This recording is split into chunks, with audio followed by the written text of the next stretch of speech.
Bom dia, boa tarde, boa noite, aluno do Vai Cair na Prova. Vamos à nossa aula 5 de exercícios de História do Brasil. Tá frio, né? Ô, professor, você não mudou de roupa da última aula? É que eu tô gravando logo depois da aula de conteúdo. Então, pra mim não passou muito tempo daquela aula, não. Passou tipo 10 segundos. Mas enfim, vamos lá. Então não se assuste que eu tô com a mesma roupa, com o mesmo crachazinho. É isso aí.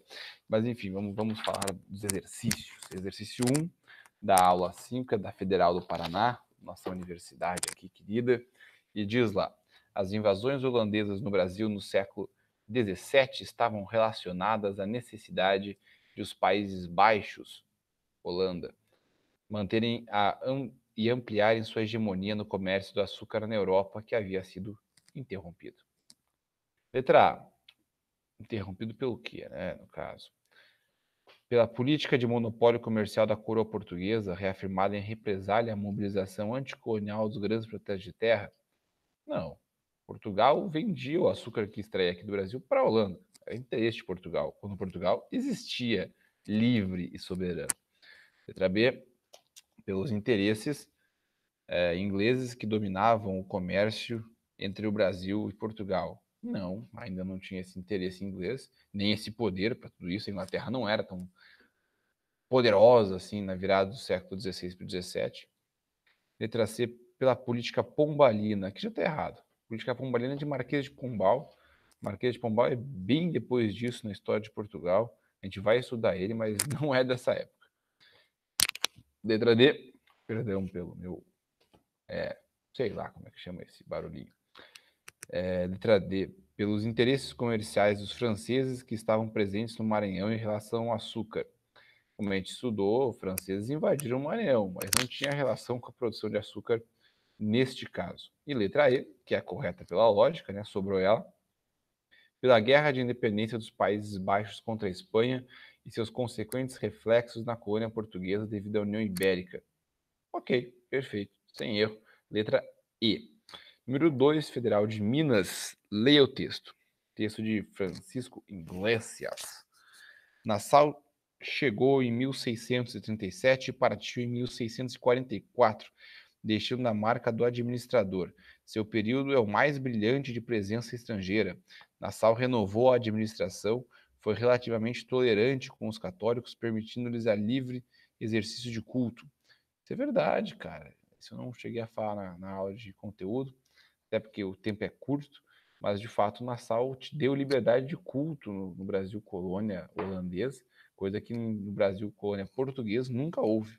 Sempre foi obrigado a ser católico. Ponto para o Nassau. Continuando.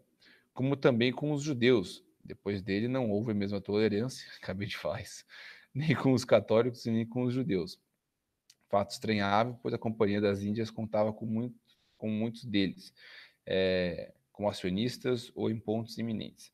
Pensou no povo, dando-lhe diversões, melhorando as condições do porto e do núcleo urbano, fazendo museus de arte, parques botânicos, zoológicos, observatórios astronômicos, blá, blá, blá. Esse texto refere-se ao quê? A chegada e instalação dos puritanos ingleses na Nova Inglaterra? Não. Invasão holandesa no Brasil? Sim. Letra B. Invasão francesa no litoral fluminense? Não. Domínio flamenco nas Antilhas? Flamengo também tem a ver com Bélgica e Holanda, né? Mas não é o caso. Letra E, ao estabelecimento de sefaradins. Isso aqui parece que o cara vai lutar com Goku, coisas do tipo, né? Expu... Piada ruim da porra. Se você não conhece Dragon Ball, você não vai entender nada. Expulsos na Guerra de Reconquista Ibérica, os Países Baixos e a fundação da Companhia das Índias Ocidentais. Também não. Então, número 2, a letra B de bola. Número 3, a FATEC tem um textinho também. Texto de Caio Prado Júnior, um dos maiores historiadores do Brasil. São os portugueses que, antes de qualquer outros, se ocuparão do assunto. Os espanhóis, embora tivessem concorrido com eles nas primeiras viagens de exploração, abandonaram o campo em respeito ao Tratado de Tordesilhas e à bula papal que dividiram o mundo, a se descobrir por linhas imaginárias entre as coroas portuguesa e espanhola. O litoral brasileiro ficava na parte lusitana e os espanhóis respeitavam seus direitos.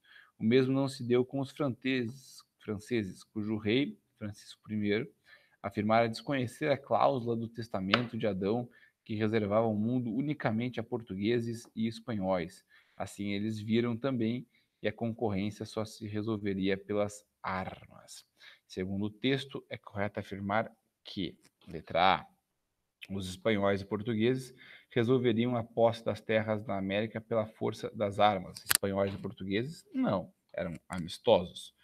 B, pelo menos segundo o texto. B, a concorrência entre Portugal e Espanha serviu de pretexto para que o rei da França reservasse a si o direito de atacar a Península Ibérica e resolver o impasse pelas forças das armas. Não, cuidado, Península Ibérica é lá na Europa, é onde tem Portugal e França, Portugal e Espanha lá na Europa. Letra C, os franceses não reconheciam o Tratado de Tordesilhas e, por isso, não respeitaram a posse das terras pertencentes a Portugal ou Espanha. Ok, correto.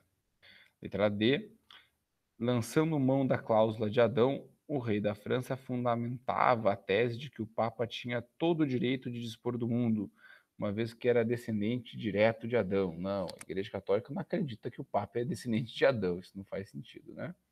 E nem o rei da França. Para os franceses, os espanhóis não respeitavam o litoral brasileiro e assolavam-no constantemente porque não o reconheciam. Em nenhum documento que Portugal detinha posse das terras brasileiras. Isso não é verdade. Os franceses não gostavam de tratar Tordesilhas, mas eles não viam os espanhóis com esses olhos, né? Eles, os franceses, é que queriam o Brasil. Número 4. UP. A presença holandesa no Brasil colônia causa, até hoje, polêmicas entre os historiadores. As controvérsias se localizam sobretudo em relação à atuação de Maurício de Nassau, que dirigiu o empreendimento da Companhia das Índias Ocidentais no Brasil. Nassau conseguiu destacar-se, mas terminou sendo demitido em 1643 para 44, né? Ele foi embora do Brasil mesmo em 44. Com relação ao seu governo, é correto afirmar que procurou restabelecer a produção de açúcar, mas fracassou devido à falta de recursos. Não, isso não é uma verdade. Ele investiu dinheiro, né? A Holanda financiou muita coisa aqui no Brasil colônia com dinheiro da Holanda, então não fracassou, ampliou a produção de açúcar. Letra B, teve cuidados especiais com o Recife, onde fixou sua residência, melhorando suas condições. Correto. Apesar do empenho, não conseguiu aumentar os domínios territoriais holandeses. Aumentou, quase todo o Nordeste. Reconstruiu a cidade de Olinda, onde pretendia se instalar. Não, nunca fez isso. Não conseguiu estabelecer boas relações com os grandes proprietários que tramavam desde o início sua expulsão. Também não. Teve boas relações com os brasileiros. Quando ele foi embora, é que começou a dar ruim para o Brasil holandês. Então, letra B, na número 4. Número 5, Universidade Federal Fluminense, Rio de Janeiro. O domínio holandês no Brasil, sobretudo no governo Maurício de Nassau, foi marcado por grande desenvolvimento cultural e artístico. Tal processo pode ser relacionado a características peculiares da República das Províncias Unidas no século XVII. Relativamente a este momento histórico, é incorreto afirmar que a assimilação da arte, identificada mais fortemente na produção artística de Rembrandt, testemunhou o poderio da burguesia holandesa do período. Certo, isso é verdade. Se você for atrás da história da arte da Holanda, isso também aparece mais em história geral. Essa época foi de grande apogeu na arte holandesa, né? Teve muitos mecenas holandeses que financiaram a arte lá do período final do Renascimento e de transição para uma nova fase da história da arte. Na aula de história geral, essa questão do Rembrandt fica mais clara, né? Letra B, os holandeses viviam numa república descentralizada que encorajava não só a eficiência econômica, como também o florescimento das artes e ciências. Sim, mas de novo você tem que ver isso em história geral primeiro, algo que a gente não chegou em história geral nessa fase, mas você vê que a Holanda, comercialmente, nos séculos 16 e 17, ela era bem diferenciada, né, em relação a outros países. Muito por conta da religiosidade. A Holanda, por ter uma grande quantidade de burgueses calvinistas, burgueses que aceitavam o lucro como sendo uma dádiva de Deus, desenvolveram a economia capitalista lá antes de outros países e com mais força. Vale lembrar que para a Igreja Católica o lucro era sinônimo de pecado, de luxúria, de ostentação. Foi assim durante muitos séculos. Enquanto que a Igreja Calvinista, fundada por Calvino durante a Reforma Protestante, aceitava o lucro e pensava o lucro como uma dádiva de Deus e não como um problema. E aí isso fazia com que boa parte da burguesia do norte da Europa se transformasse em calvinista para não se sentir mal com o lucro e para poder reinvestir esse lucro, gerando cada vez mais lucros, se for bem investido, né? Então, o calvinismo fez bem para o desenvolvimento do capitalismo, né? Tem uma obra famosíssima aí do Max Weber, A Ética Protestante e o Espírito do Capitalismo, mas isso já é para a sociologia. Deixe para Emílio Taborda, por exemplo, dentre outros professores de sociologia do curso, tratar disso um dia na vida. Letra C, olha, falando em calvinismo, o calvinismo foi o fator determinante para o desenvolvimento do capitalismo holandês. Tá, calma aí, vamos ler a letra D para destacar. A cultura holandesa era mais receptiva a inovações, assim como aos elementos estrangeiros. E a letra E, a inexistência de uma corte contribuiu para que a burguesia holandesa não assimilasse mais efetivamente o consumismo exacerbado ditado pelos padrões culturais europeus. Aí que tá. Aí que tá. Se você der uma olhadinha lá naquele negócio chamado gabarito, que tá lá no final, tá lá, ó, cadê? Aula 5, número 5, letra C. E ali na letra C fala: o calvinismo foi um fator determinante para o desenvolvimento do capitalismo holandês. Foi um fator determinante? Foi. Foi o único? Não. Aí que está o ponto. Por quê? Porque, como eu falei, o calvinismo ele é importante para o desenvolvimento do capitalismo. Porém, ele não é o único fator determinante, né? A Holanda tinha outros mais fatores determinantes. Uma posição geográfica favorável ao comércio. A Holanda tinha um histórico já de localidade burguesa, de desembarque de portos comerciais como Amsterdã e Roterdã. Então, não só o capitalismo holandês calvinista perdão, existiu. Ele foi importante, mega importante, mas não é o único. Então, a questão tinha que fazer algum tipo de ponderação nisso, né? Não tem, então a letra C fica sendo a única incorreta, ou pelo menos imprecisa, né? Não podemos afirmar com clareza isso, né? E a número 6 e última, sobre o governo de Maurício de Nassau, passa as seguintes considerações. Letra A, quais os principais feitos de Nassau durante o tempo em que administrou as terras brasileiras? Aqui quer que você puxe o saco do Nassau. Quer que você fale das pontes, observatório astronômico, escola, palácio, jardim botânico, ruas pavimentadas, reestruturação e ampliação do Porto do Recife, empréstimo para aumento do capital de giro dos produtores de açúcar. É disso que a A quer que você fale.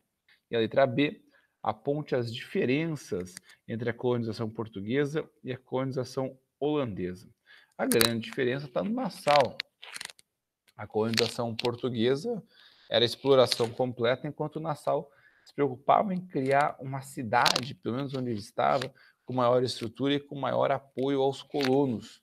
Ou seja, era um governo mais próximo das pessoas, mais preocupado com elas. Mas isso só durante o período Nassau, né? Sem o Nassau, não. Enfim. Acho que é isso, né? Qualquer dúvida, tira dúvidas, esse sabadão tá aí para isso.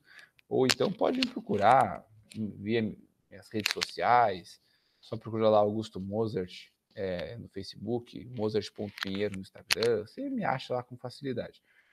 E, enfim, é isso. Dúvidas, retire-as e até breve, novamente. Satisfação inenarrável em revê-los. Bye.